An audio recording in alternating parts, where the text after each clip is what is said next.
Hello students.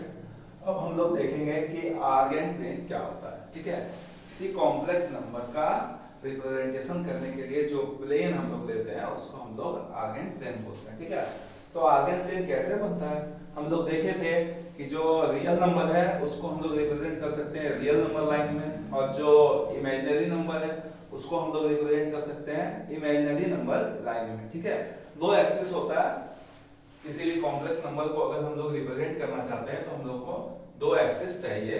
ठीक है, एक एक्सिस जो है वो एक्स एक्सिस है और एक एक्सिस जो है वो वाई एक्सिस है। जो एक्स एक्सिस है इसको हम लोग रियल एक्सिस बोलते हैं, और इस पर सारा पॉइंट जो है एक्स एक्सिस पे जितना भी पॉइंट है सब रियल नंबर है। वाई एक्सिस जो है इसको हम लोग इमेजिनरी एक्सिस बोलते हैं, इमेजिनरी एक्सिस बोलते हैं, और इस पर जितना भी पॉइंट होता है वाई एक्सिस पर सब इमेजिनरी नंबर होता है।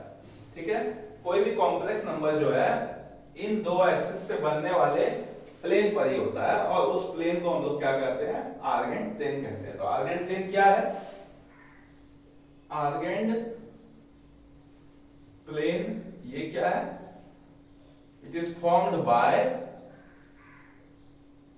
formed by real axis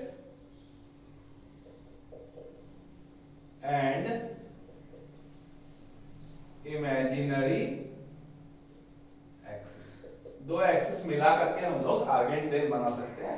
एक एक्सिस जो है वो इमेजिनरी एक्सिस है जिसमें सारा इमेजिनरी नंबर है, और एक एक्सिस जो है वो रियल एक्सिस है जिसमें सारा रियल नंबर है। ठीक है, अब देखो कोई भी दो एक्सिस हम लोग लिए तो उसमें चार क्वाड्रेंट बन गया। First quadrant, this is second quadrant, and this is third quadrant, this is fourth quadrant. ठीक है, यानी हम लोग के पास फोर क्वाड्रेंट्स है और दो एक्सिस है। ठीक, कोई भी कॉम्प्लेक्स नंबर है या तो इस चार में से किसी क्वाड्रेंट में होगा, या इस एक्सिस में होगा, या रियल एक्सिस में होगा। तो हम लोग कोई भी कॉम्प्लेक्स नंबर को रिप्रेजेंट कर सकते हैं। मान लो यहाँ फर्स्ट क्वाड्रेंट में लिखे तो P1 x, y लिखे, यानी कि x और y दोनों इसमें पॉजिटिव है। अगर हम लोग सेकंड क्वाड्रेंट में लिखते हैं P2, this is -x, y, जिसमें x जो है वो नेगेटिव है और y जो है वो पॉजिटिव है। अगर मान लो हम लोग थर्ड क्वाड्रेंट में पॉइंट देते हैं तो यहाँ -x, y हो जाएगा, और अगर मान लो हम लोग फोर्थ क्वाड्रेंट में देते हैं तो ये हो जाएगा x, y।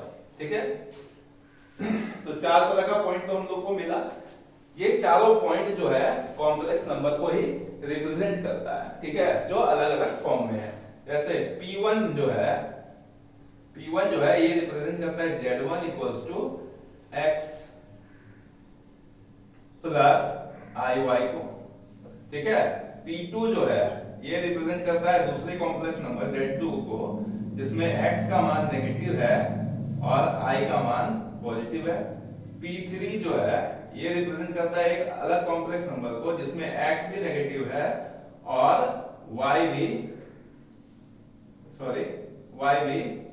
नेगेटिव है। और P4 जो है ये रिप्रेजेंट करता है एक कॉम्प्लेक्स नंबर को जिसमें x तो पॉजिटिव है मगर y नेगेटिव है।